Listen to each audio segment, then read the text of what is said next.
Olá! Está começando o programa Central em Foco. Este programa é uma iniciativa da Igreja Presbiteriana Central de Londrina. A Igreja Central está presente na cidade em vários polos, mas todos compartilham da mesma missão: amar, cuidar e encorajar a todos a fim de crescerem em relacionamento com Jesus Cristo. No programa de hoje você vai conhecer o pastor Luciano Firmino, missionário no Nepal há 12 anos. Eu conversei com ele e tenho certeza que você será impactado com o testemunho e o ministério dele. E no último bloco, uma palavra de Deus para o seu coração com o reverendo Osni Ferreira. Continue conosco, o programa Central em Foco começa agora. Apoio ADS Ar-Condicionado e Mr. Chef, a maior e melhor porção do dia.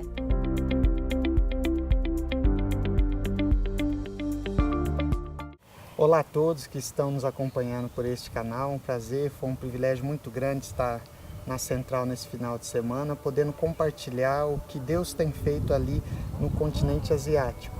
Talvez você não conheça, o Nepal é um país que fica entre a Índia e a China. E o Nepal é conhecido por abrigar a maior montanha da Terra, o monte chamado Monte Everest. E o Senhor nos comissionou há muitos anos atrás para levar o Evangelho aos povos não alcançados do Nepal, tanto os povos não alcançados, e apoiar também a igreja perseguida em países ali na região. Então, pela graça de Deus, nós estamos ali desenvolvendo o trabalho e foi um chamado, né? Um chamado quando nós descobrimos, nós ouvimos falar que Jesus era o menor Deus considerado no hinduísmo. O hinduísmo são as religiões que predominam tanto no Nepal quanto na Índia. E quando eu ouvi falar que um rato, um macaco é mais adorado do que Jesus nessas nações, eu me comovi muito e o Senhor nos levou. E chegando ali nós vimos um foco muito grande de povos não alcançados. Hoje no Brasil nós ouvimos falar de Jesus com facilidade, temos a Bíblia com facilidade, mas em outros países não é assim. Então nós fomos alvos de missões, os americanos vieram aqui, trouxeram o Evangelho. Então o que Deus quer da nossa parte? Que a gente retribua as nações, assim como os americanos fizeram, nós fazemos também a essas nações que precisam do Evangelho. E hoje, seu ministério lá no Nepal, pastor, como que é no dia a dia? Porque é proibido, né, evangelizar lá no Nepal. Quais as estratégias que Deus tem te dado? Olha, em um país onde há perseguição religiosa, a melhor estratégia é você procurar cristãos nativos, se eles existirem, que no Nepal o Evangelho chegou por volta de 60 anos atrás, então já tem cristãos, você treinar eles próprios, porque eles conhecem a cultura, a comida, eles não vão ser deportados como nós corremos o risco de ser deportados do país se formos descobertos, que nós estamos fazendo lá. Então a maior estratégia que Deus nos deu, treinar e formar obreiros locais para que eles vão continuar a obra. Amém. Uma experiência que nos marcou bastante, a minha primeira experiência no campo foi quando o Nepal ainda, isso tem 13, 14 anos atrás, o Nepal nesta época era monarquia, então tinha um rei e a perseguição era maior ainda do que é hoje. Né? Hoje brandou um pouquinho, mas era mais radical ainda a perseguição quando era monarquia. E nós estávamos levando Bíblias em umas montanhas, a minha mala estava cheia de Bíblias, e eu estava dentro de um ônibus indo para esta montanha. Foi quando eu parei, 2 soldados do exército, eles pararam o ônibus, eles entraram, 2 soldados com metralhadora entraram e falaram assim: nós vamos revistar todas as malas. A minha mala não estava próximo do soldado, mas o demônio que estava naquele soldado sabia de qual mala que trazia uma ameaça para o reino das trevas. Então ele foi diretamente na minha mala, ele ergueu a mala, ele falou, de quem que é essa mala? Na hora me veio um monte de coisa na minha mente. Meu Deus. E eu fiz, não sei se você já passou alguma experiência, Sara, mas você fazer uma oração muito rápida. Então nesse dia eu fiz uma oração muito rápida, eu falei, Senhor, eu te amo, mas eu não quero ser preso, não quero ser descoberto, eu não quero apanhar, não quero nada, por favor, me ajuda. E aí nisso, o soldado quando viu, ele perguntou de quem era a mala, eu falei, a mala é minha, Senhor. Eu pensei que ele vendo que a mala era de um estrangeiro, ele não ia abrir, né? Mas ele colocou ela no banco, ele começou a abrir a mala e tinha uma Tupperware muito pequenininha de um salgado, que quando eu vou para as montanhas, a comida deles é muito apimentada, comida, né? Eu levo algum tipo de alimento. E aí ele pegou todas as Bíblias na linguagem dele, escrito Bíblia Sagrada em nepalês, na capa da Bíblia. Ele pegou todos aqueles livros, ele não viu nenhuma Bíblia, ele só pegou em cima a Tupperware. Ele perguntou, o que é isso? Eu falei, isso é um alimento, é um alimento que eu estou indo para uma montanha e eu vou levar. Então ele voltou, ele olhou para o motorista, aquele soldado, e ele falou ainda a palavra em nepalesa, Zau, Zau, ou seja, vai.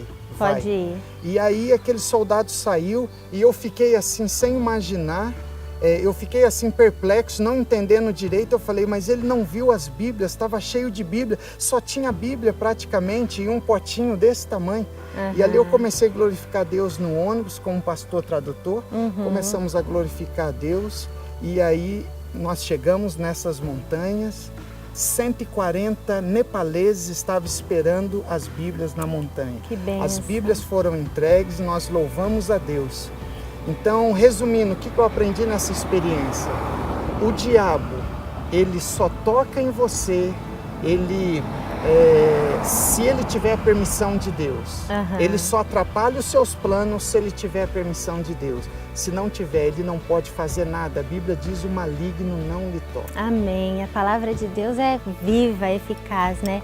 Pastor, qual que é a grande diferença de ser um cristão num país onde o evangelho é perseguido e de ser um cristão como num país como o nosso? É tão importante falarmos disso, né? Exatamente. Olha que é uma pergunta muito interessante, porque a maior diferença que eu vejo num país onde tem a perseguição, o evangelho não vai ser forte, não vai ser propagado como mas os poucos cristãos que tem são cristãos de qualidade. Quando você passa por uma perseguição, mas você se converte, de fato você se converteu. O que nós olhamos hoje muito, as igrejas, principalmente as igrejas que estão na TV muito cheias, mas será que uma qualidade, será que se fosse, será que a maioria desse povo não está somente para receber a bênção e não querer um compromisso com Deus, que é abençoador? Então, será que tem uma maturidade? Então, a maior diferença, respondendo a pergunta, é o amor que eles têm, mesmo sendo poucos adeptos, mas o amor, a reverência que eles têm. O culto eles chegam, não tem essa de que tem que fazer comida agora, isso eles não têm hora para parar. E na igreja livre, às vezes a pessoa chega atrasada e se passou das 9 da noite no domingo, a pessoa vai embora. Ou seja, será que de fato nasceu de novo? Será que vira as costas para um juiz aqui da terra? Muitos estão fazendo para o juiz, que é o Todo-Poderoso, que é Deus. É verdade. Mas a Bíblia nos adverte, Paulo nos advertiu, considerai a bondade, mas também a severidade de Deus. Servimos ao Senhor não só com aquilo que Ele tem nos dado, né, pastor, mas com a nossa vida. Foi essa mensagem que eu entendi hoje de manhã. Nós temos um combate, que é a nossa vida do nosso cotidiano, nós temos o nosso trabalho, mas nós não podemos esquecer, como Paulo disse, combater o bom combate, né? Exatamente. Que é exatamente isso que o Senhor que espera de nós, né, pastor? Que Deus esteja abençoando muito sua vida, sua família, sua esposa e sua filha. Que Deus continue prosperando seu ministério, te dando sabedoria cada vez mais ali naquele país. e que muitos irmãos nepaleses, né, sejam salvos através da tua vida para a glória do Senhor. Obrigado, Sara. Obrigado vocês que estão assistindo essa entrevista. Deus possa abençoá-los, te abençoar grandemente, Sara. Amém.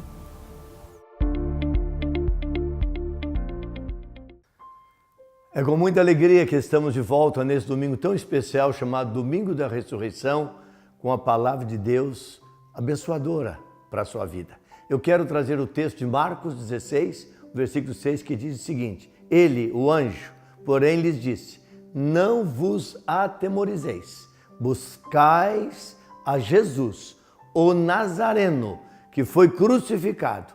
Ele ressuscitou, não está mais aqui. Vede o lugar onde o tinham posto. Quero falar neste momento sobre a mensagem do túmulo vazio. Impressionante que em toda a história, só a história de Cristo fala de um túmulo vazio. Porque todos os demais líderes das religiões, você pode ir até o lugar onde eles foram sepultados para visitar os seus restos mortais. Mas Jesus Cristo não. Hoje, portanto, o cristianismo celebra o acontecimento mais importante da história da humanidade, a ressurreição de Cristo, que é uma doutrina, que é um ensino fundamental da fé cristã. Não celebramos a Páscoa, que é uma festa judaica, mas sim a grande verdade que Jesus Cristo foi crucificado, morreu e ressuscitou 3 dias após a sua morte, e vivo ele está. O milagre da ressurreição fez com que o cristianismo se tornasse relevante e poderoso, diferente de qualquer outra crença que existe no mundo. Todos os demais líderes, como disse há pouco, religiosos que a humanidade conheceu, morreram, e os seus restos mortais podem ser encontrados em suas tumbas. Buda, Maomé, Confúcio ou qualquer outro líder religioso morreu. No entanto, somente o Senhor Jesus Cristo, ressurgiu da morte de maneira sobrenatural, como nos afirma as Escrituras Sagradas. Os evangelhos relatam que assim que Jesus morreu ou expirou, José de Arimateia e Nicodemos, seguidores de Cristo, tiraram o seu corpo da cruz e o levaram para o sepulcro, que era costume dos judeus. Eles o envolveram em lençóis com aromas e o depositaram em um sepulcro novo, em um jardim no próprio lugar da crucificação. Mas a morte não o pôde deter. E o testemunho do anjo às mulheres que foram ao túmulo no domingo de manhã foi: não temais, ele não está aqui. Ressuscitou, como tinha dito. Vinde ver aonde ele jazia. Mateus, no capítulo 28, versículos 5 e 7, nos ensina sobre isso. Nos 4 evangelhos, encontramos então o registro da ressurreição de Jesus Cristo. O próprio Cristo apareceu por 40 dias aos apóstolos depois de ressurreto. Temos o testemunho de Pedro, Paulo e mais de 500 pessoas que o presenciaram quando foi elevado ao céu, como é descrito no livro dos Atos dos Apóstolos, no capítulo 1.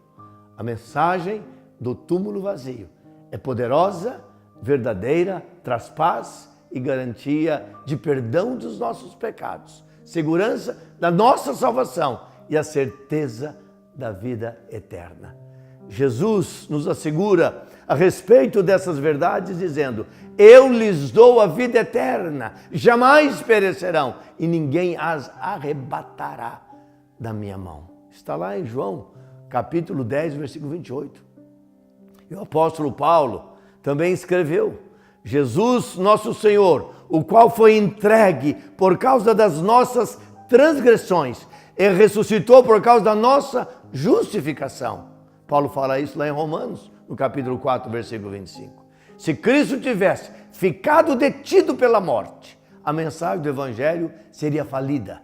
Nossa pregação seria inútil, vazia e sem nenhum valor espiritual. E a nossa confiança em Deus de nada valeria. Sabe, este domingo, esta manhã, é o domingo que temos que abrir o nosso coração e receber essa mensagem de vida e de esperança. A única mensagem que pode transformar inteiramente o nosso viver, não apenas aqui neste mundo, mas por toda a eternidade. O túmulo ficou vazio, Jesus ressuscitou e vivo está. Que Ele possa, na verdade, nesse dia, como Cristo que é verdadeiro Pai, abençoar grandemente a sua vida e a sua família. Que oportunidade nós temos hoje, nesse domingo da ressurreição, de repensar um pouco o nosso compromisso com Cristo. Muitas vezes nós estamos familiarizados com a religião. Nós gostamos da religião, mas eu quero que você saiba, meu querido amigo, minha querida amiga, que a religião não muda a gente. Quem nos transforma é Jesus, porque Ele é o próprio Deus que veio, pagou pelos nossos pecados, morreu e ressuscitou para a nossa salvação eterna. Seja hoje o dia definitivo, transformador na sua vida. Essa é a minha oração. Oremos. Obrigado, Pai, porque nesse dia o mundo cristão celebra a grande vitória da vida, da esperança, porque Jesus Cristo ressuscitou. Ele não ficou na morte. Isso nos faz lembrar que Paulo escreve lá em 1 Coríntios, capítulo 15, quando diz: se Cristo não tivesse ressuscitado, vã era a nossa pregação e vã era a vossa fé. Obrigado, Pai, que nós pregamos um Cristo vivo, que não está morto, e por isso que nós temos a esperança da vida eterna. Jesus é a única esperança do coração do homem. Se houver alguém que nos ouve nesta manhã, passando lutas, tribulações, angústias e passando pelo sofrimento, ô Jesus vivo, que está entre nós, visita de maneira poderosa este coração e levanta a esperança e traga a redenção. É que eu te peço, Jesus, no teu nome. Amém. Muito obrigado pela sua audiência. Muito bom ter você participando conosco. Deus te abençoe. Estaremos de volta aqui no próximo domingo. Fique na paz e não se esqueça, Jesus Cristo ama muito você.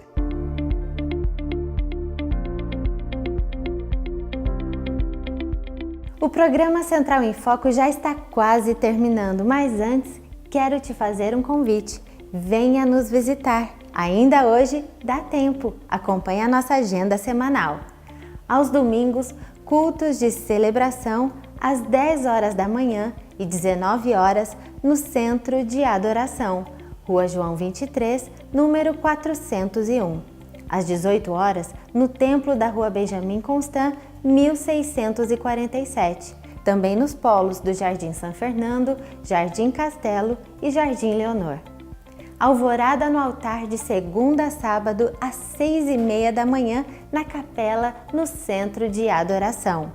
Noite da Libertação às terças-feiras às 19h30 no Centro de Adoração e aos sábados 20 horas culto da juventude também no Centro de Adoração.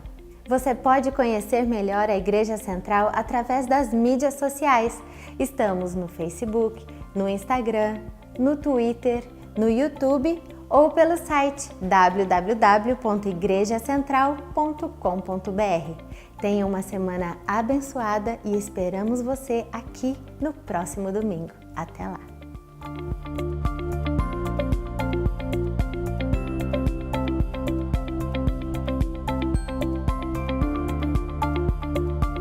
Apoio ADS Ar-Condicionado e Mr. Chef, a maior e melhor porção do dia.